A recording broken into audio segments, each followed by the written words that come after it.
Hello, guys. Good afternoon. Good evening. Wherever you are, in every part of this world.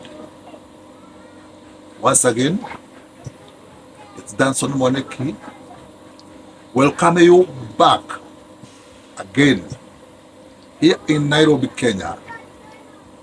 Once again, ready and very much ready to share a few moments with me this afternoon.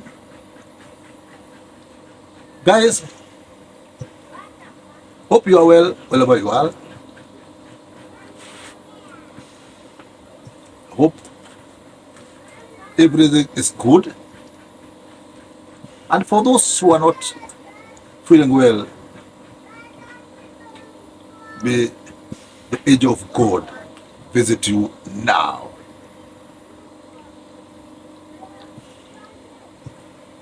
Today, I want us to share something that is really disturbing so much. It is really disturbing me.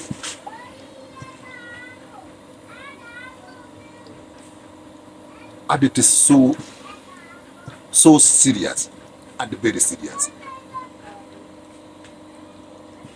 Everybody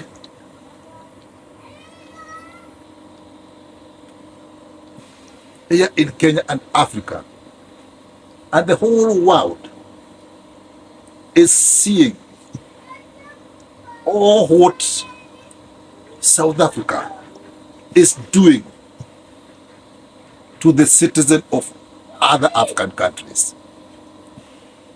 Dear brothers and sisters,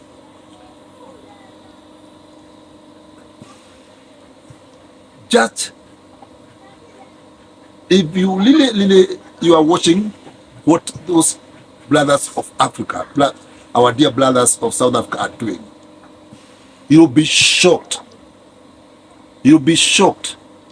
How can a brother did this inhuman to his fellow brothers? It is paining me.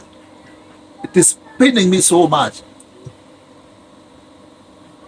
considering that it is just a few years ago when this good republic of South Africa gained its independence.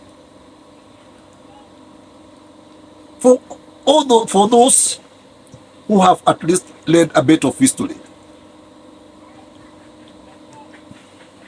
I'm very much aware how those dear Africans suffered during their struggle of apartheid against those Boers of South Africa.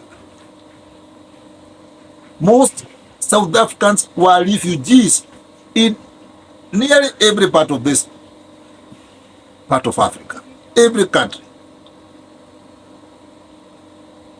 I remember, those who knows a bit of history, in Tanzania, there was a big headquarters whereby the late Mwalimu Julius Nyerere used to harbor a lot of Africans. The headquarters of African National Congress was in Tanzania.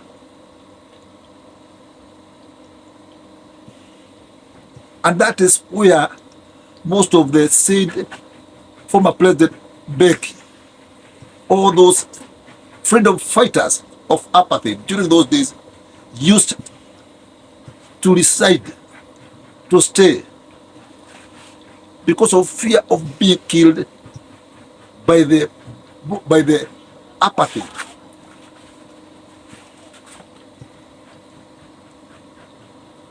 Most African countries sacrificed their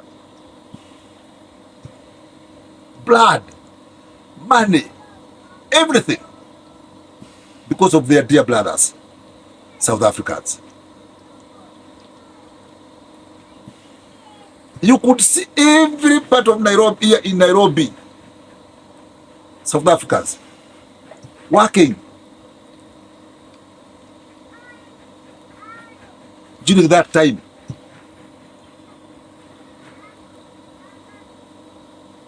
And 90s, 80s. And nobody could harm them. No African country ever bothered them. No African countries ever bothered them.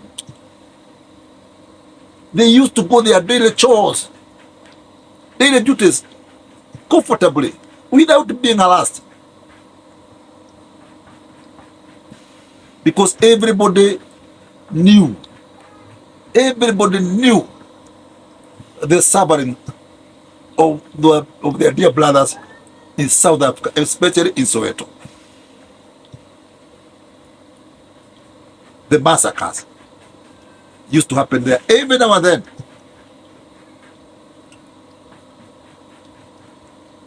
But those who have managed to go out as refugees, they survived well. In Zimbabwe, the late President Mugabe secured most of them. The late Kenneth Kaunda of Zambia secured most of them. Jomo Kenyatta secured many South Africans here in Nairobi. And they sacrificed their money. They used to fund ANC, even with their mega their mega little income. But all in all, finally, South African got independent in 1994, and they became independent. Unfortunately, I don't know what happened.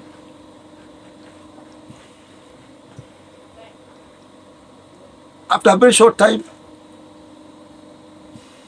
most Africans started trooping to South Africa because there were green pastures, bearing in mind that that country, by then, it has tremendously developed, because those people had already imagined and thought that that is part of their own country, the Boers of the Netherlands. They have already thought that, and since the country had a lot of mineral resources, gold, diamond, they did everything to secure that country as their own. Little did they know that that is still an African country, and they will forever remain an African country. After getting independent,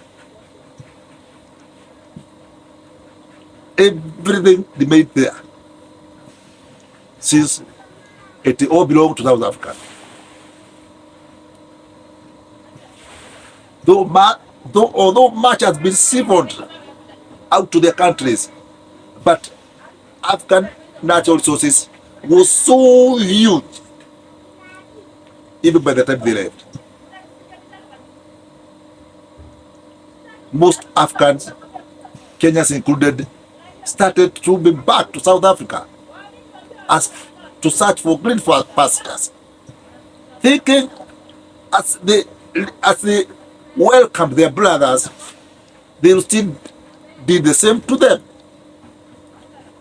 And unfortunately, they got a rude shock. They started being frustrated. Right, left, inside, all corners. And despite that, they soldiered on because they are hardworking.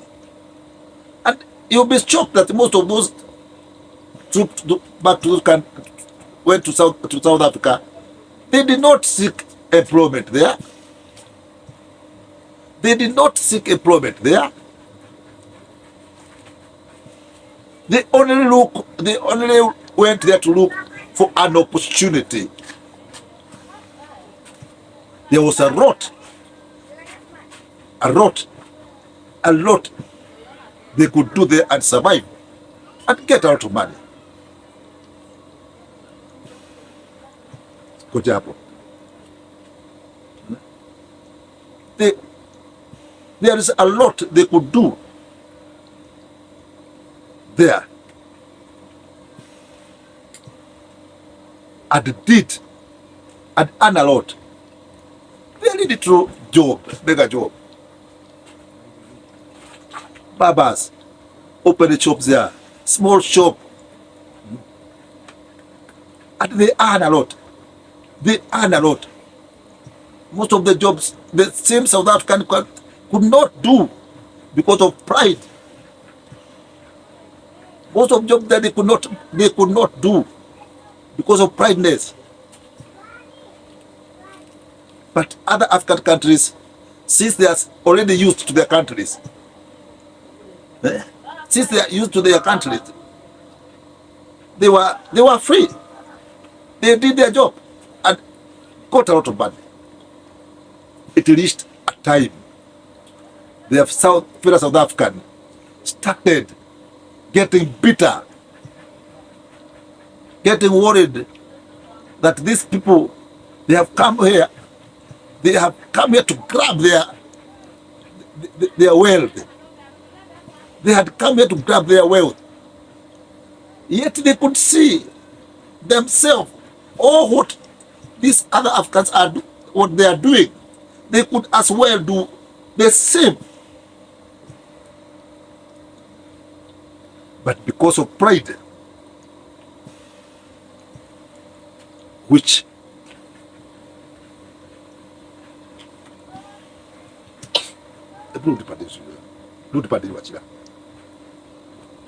kwani usijage siona hapa inamrudisha tu ni hapa hivi hadi silinda ionekani full. Brothers, don't bite. I'm sorry. Some interruption, which is normal. They could as well do the same as those Africans at what they are doing. But they refused. It reached a time when everything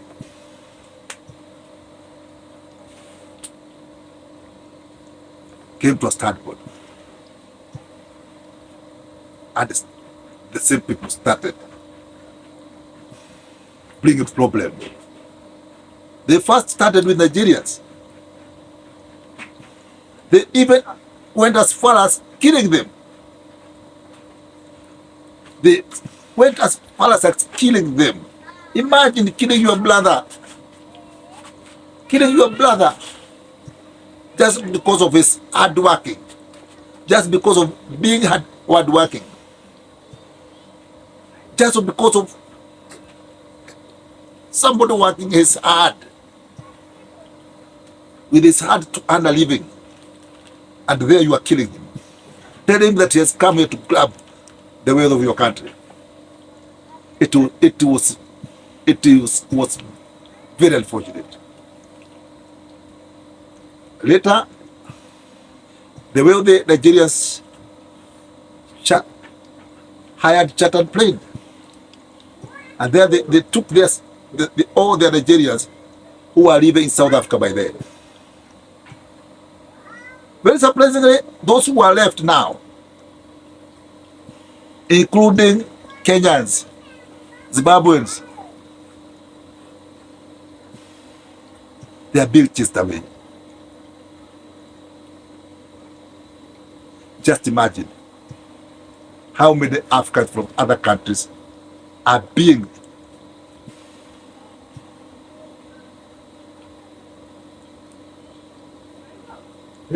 about in this country. How many Africans are living here? Even among ourselves here where we stay, Burundians, Tanzanians, and nobody ever bothers them or ever bothers them what they are doing, where they stay, who they stay with them. They are very much secure and very much at home. It is very, very, very, very, very, very unfortunate. Very unfortunate to see that you can just chase your own brother, not because he has stole anything from you, not because that he had harmed you in any way, not because he has done anything against you, just because you are thinking that he has come there, he has come to your country to grab your wealth. Everybody has his own heart. Everyone has both. Work with your heart, and God will bless you. Don't harm your brother because he is living in your country. Please, please, please, please, don't harm your brother because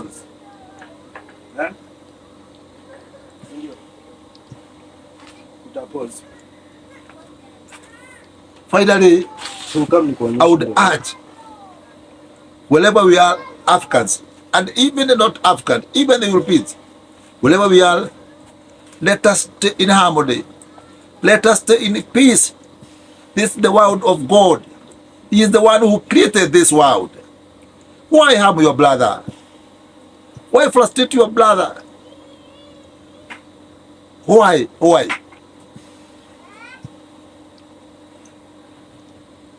I beg you not to harm your brother.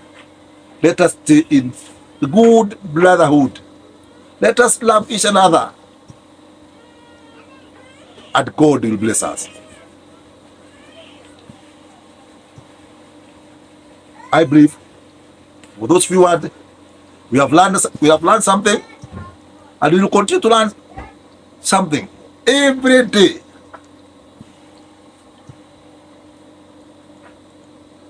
Now, when I'm coming to an end, I would still continue pleading to you to continue subscribing.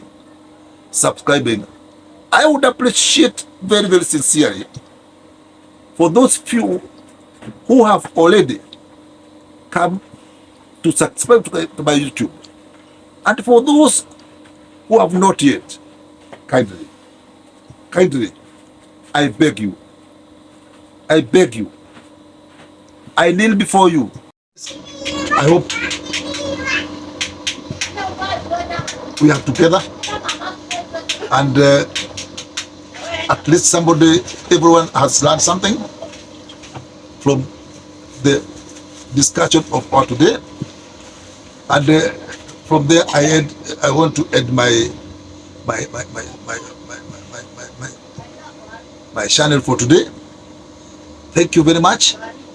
Subscribe, like, comment, and share. Thank you. See you in the next video. Thank you very much.